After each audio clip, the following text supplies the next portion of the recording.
It's the Phoenix, Arizona weather discussion. This is for Tuesday, the 30th of September. I'm Michael Groff. Dry conditions, temperatures pretty close to seasonal averages today and tomorrow. A bit warmer for Thursday and Friday, but cooler temperatures coming in this weekend thanks to a passing trough of low pressure. Those overnight lows are going to feel pretty darn good. Might even be able to open up those doors and windows in the overnight hours. How about that?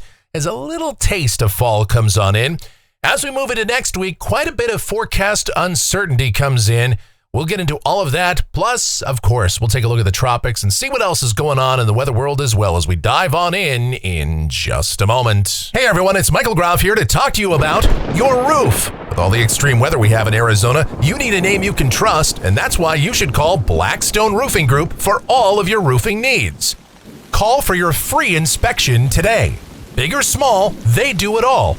Tile, shingle, or flat roofing, they can help, offering free inspections and more. Roofing made easy.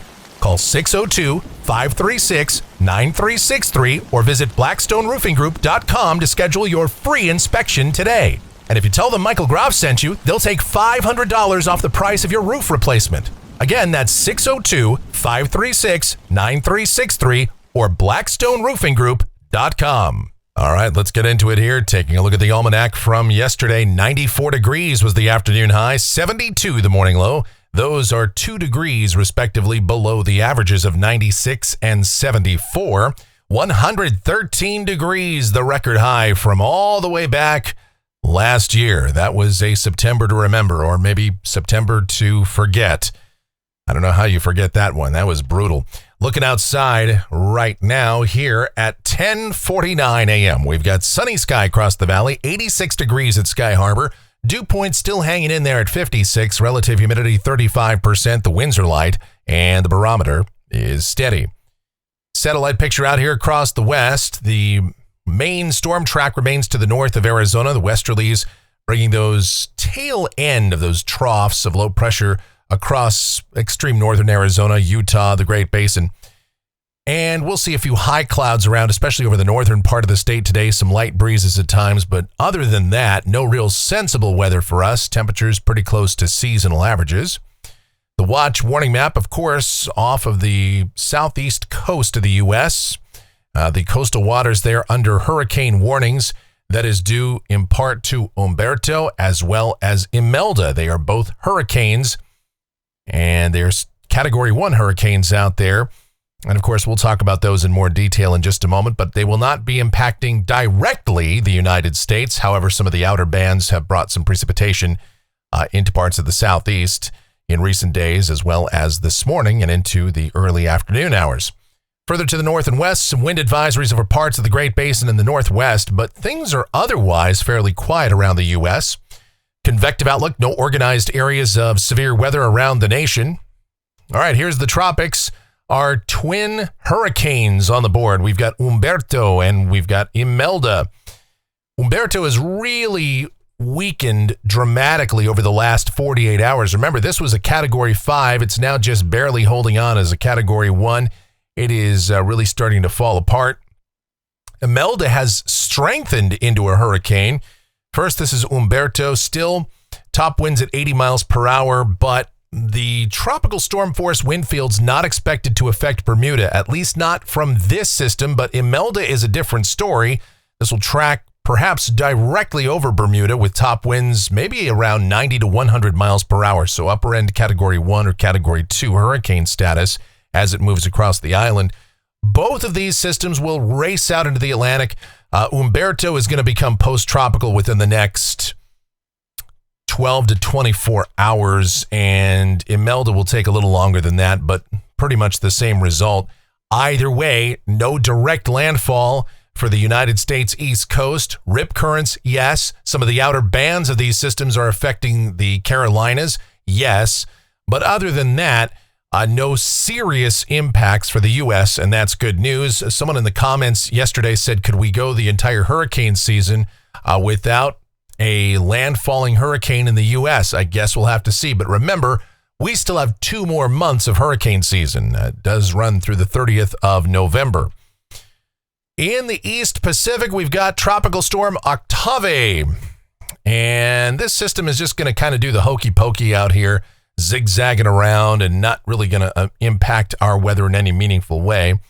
But the tropics and the East Pacific might just remain active as we move into October. Why not? They started out very active from late May through June and really haven't quit ever since.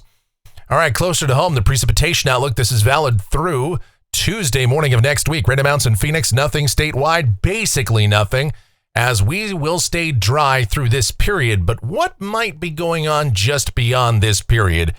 That's the question. And we had a comment yesterday, someone asking, do you ever do contrasting forecasts? Or just for contrasting forecasts, do you use the Euro and the Euro AI model? So just to change it up, why not? Let's run through it. Here we go. This is the European AI model. This is the 06Z run, and it's valid at 5 o'clock this afternoon. This is the upper look at 500 millibars, about 18,000 feet off the ground. All right, there's our dual hurricanes off the east coast of the U.S., racing out to sea. High pressure is in control over much of the eastern half of the country, and that's bringing record warm into the plains, especially the northern plain states. Like, for example, yesterday, Grand Forks, North Dakota, 89 degrees. That was a record high. It's well up in the 80s throughout much of those, the northern plains, touching 90 degrees in some spots, and that's going to continue for the rest of the week. Meanwhile, a big trough is off the Pacific Northwest coast around here. A westerly flow. Heights are coming up a little bit. So what it means down at the surface for the rest of the day today, how about sunny sky? High temperatures 92 to 96 degrees. Precipitation found to the north of Arizona, but should stay away from us. Maybe right along the northern border of our state, there could be a passing shower. For tonight, the sky is clear. The air is drier. Overnight lows 60s for the cool spots. Low 70s in the urban core. Feels great. Here's tomorrow. Sunny, more the same. Highs low to mid 90s. Warming up a little bit, though, as we go to Thursday. Highs anywhere from about 95 to 99. And yeah, it is not inconceivable we could hit 100 degrees here. We've talked about it. The triple digits aren't quite dead just yet. Give it a few more days, and I think we'll be out of the woods. Friday, it's the same story. Highs 95 to 99, but maybe we hit 100 degrees. But look at what's happening here. We've got another system that's coming into the western United States, this one a little bit stronger. Now, the precipitation from this is going to stay mostly to the north and west of us, over the Great Basin and the Intermountain West. And we could even see some high elevation snow with this feature. But for us, as this passes on by on Saturday, this is just going to give some breezy conditions to northern Arizona. Again, maybe a passing shower right along the northern border of our state. Most of us are dry, though, but it will be somewhat cooler. Highs upper 80s to low 90s. And Saturday night, Sunday morning, as that really dry air works on in, overnight lows will drop in the 60s valley-wide. And some of the remote desert spots, when you wake up Sunday morning, might drop into the upper 50s. A little bit of a fall preview. Now, again on Sunday, high temperatures, upper 80s, low 90s, dry conditions continue. Here's next Monday. I don't know what happened there. We skipped Sunday. We went or skipped Monday, and we go out to a week from today. This is Tuesday, the 7th of October.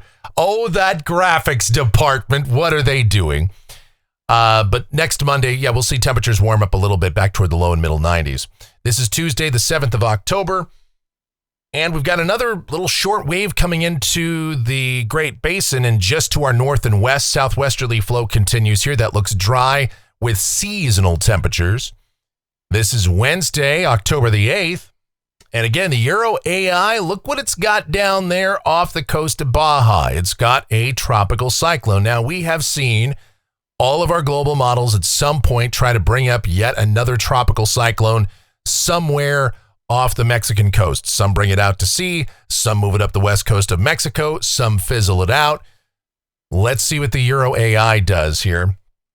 It's got this system down southwest of the Baja, and some moisture is flowing north up the Sierra Madre toward southeast Arizona. So maybe a shower or thunderstorm down there. We'll have to see. But let's keep going. This is out 10 days. Thursday, October the 9th. Now I've got a substantial trough to the north and west of us due to a rapid intensification thanks to an upstream broad ridge there. And if that's right, the flow really starts to turn southerly off the west coast of Mexico, pulling that tropical cyclone north-northwestward up the west coast of Mexico. We see this sometimes in September and October. It's not completely unheard of for this to happen. But I will stress, we are out here into fantasy land. Is this going to happen? Probably not. Could it happen? Yes. So let's just see what happens with this. I mean, it's got this coming up the west coast of Mexico, just south of the Baja Spur by 10 days out.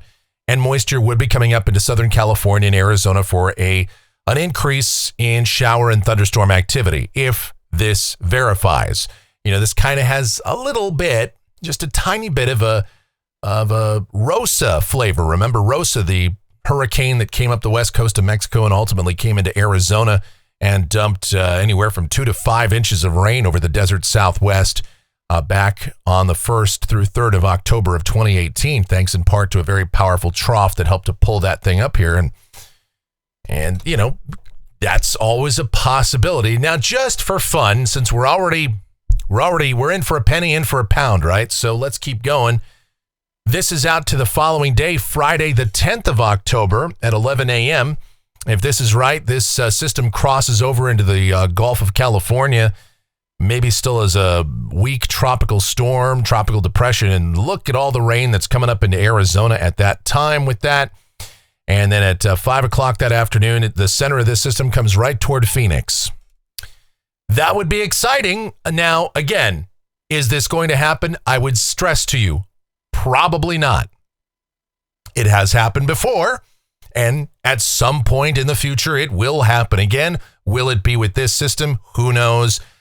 There's a wide variety of outcomes that our models have been putting out over the last few days, and I'm going to illustrate this even further. Let's take a look at rainfall for Phoenix. This goes out through the 14th of October off the GFS ensemble. There's, again, a big spread here. The ensemble mean is about a half an inch, but you've got some members. This is a 31-member ensemble. You've got some members that show nothing. You got others that are, way up there. The European ensemble is the same thing. 51 members. Quite a few members show nothing. Some have a decent amount of rain in here. And again, the ensemble mean, third to a half an inch. Let's look at the Euro AI ensemble. 51 members. And you've got some that show nothing, some that are way up there. The control member on this is up at an inch and a half. So, we got a big spread. And of course, you got some members that are up here at, 2 and 3 inches of rain. So obviously there is considerable uncertainty. Now, more than likely outcome is that we stay dry for the next couple of weeks. I'm just going to say that right now. But we have to at least pay attention to this contingent of models that's showing more active weather, because this is exactly what happened. Remember, in early September, we kind of thought things were going to wind down, and way out here in the 10-plus day period, we started to show this trend toward increased activity, and then lo and behold, the end of September turned out to be rather wet.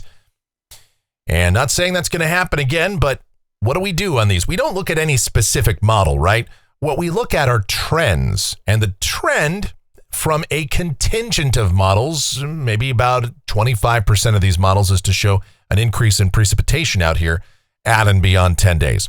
Looking at temperatures off the national blend of models, okay, it does show 100 degrees, out here on Friday. But after that, temperatures drop, and that's due in part to maybe an increase in precipitation and that initial trough passing by, and maybe an increase in unsettled weather and precipitation way out toward 10 days. And to further that, let me show you this, the CPC outlook. This is the 8 to 14 day outlook. This is for the period October 7th through the 13th. If this is right, temperatures around here near seasonal averages, maybe a little above average in eastern Arizona. But precipitation skewed toward, at least the probability skewed toward above average for most of Arizona, especially over the eastern half of the state, near average for the lower Colorado River Valley and into Southern California. So that's an encouraging sign as well. The CPC guys are watching that tropical moisture down there and thinking that maybe if the tropics and the East Pacific stay active, we could see something coming up here, especially with more active cyclonic disturbances in the westerlies as well. Those start to dip further south this time of year, pull that tropical moisture up here, and maybe we see some more precipitation. All right. It'll be interesting to see how this plays out over the next couple of weeks. And that's going to do it for the Phoenix, Arizona weather discussion for today. My next video is due back here tomorrow morning. Should you happen to enjoy these videos, be sure to subscribe, like, share, click that notification bell, leave those comments, questions, and suggestions. If you're really enjoying what we do here, you want to support the channel, help us out, click that thanks icon below the video here on YouTube. It's called a super thanks. That helps us out, as does using our PayPal Groff Show at gmail.com is that PayPal address, GROFF show at gmail.com for PayPal. And our Venmo, that is also linked up down in the description. So if you enjoy what we do here and you want to help us out, then consider doing that. The executive producer of the Phoenix, Arizona weather discussion is my OAO, the sweetest of all time, the Asian sensation and proprietor of sweetchildaz.com.org and the Facebook page of the same name, Sweet Child Arizona, talking about my Michelle. Check her out. Blogs, she's got a couple of new ones up there, videos, and of course, everything Michelle related, Adriana related, Kylie related. It's all linked up down in the description below, so check it out. As is our streaming station, available 24/7, 365. It's called KMGX. We play a ton of music and have a lot of fun with that, so give that a listen. And I want you to check out Dan over at the Courtroom Files YouTube channel, or as we call it, TCF, because he's got a lot going on over there. The Courtroom Files on YouTube or courtroomfiles.com for all your Courtroom Files merch. I say that because Dan's a friend to me, to this channel, to Michelle, to everyone. Dan is your buddy, your pal. But I also say this because tonight at 8 p.m. East, 5 Pacific, you can join me, Dan, Ashley, Bailey, and anybody else. Yes, we're all hanging out over there. We encourage you to join us for Sidebar tonight. It's our twice-a-week panel show where we talk law tube stuff and all sorts of different things. And I just want you to check it out tonight, 8 p.m. East, 5 Pacific, over there on the Courtroom Files YouTube channel. All right, with all of that out of the way, I want to thank you guys so much for watching, all of your continued support. It's amazing. It's so greatly appreciated. I want to thank Freya for being a very, very helpful assistant, jumping on my shoulder, doing zoomies all over the place. Freya is our cat, if you're wondering. She is, but she's also a part of this. I know she wanted to make sure I got the mention in, so that's Freya. All right, thank you to the rest of you. Yes, big thank you to all of you. Be safe, stay cool, stay hydrated out there, and have yourselves a delightful rest of your Tuesday.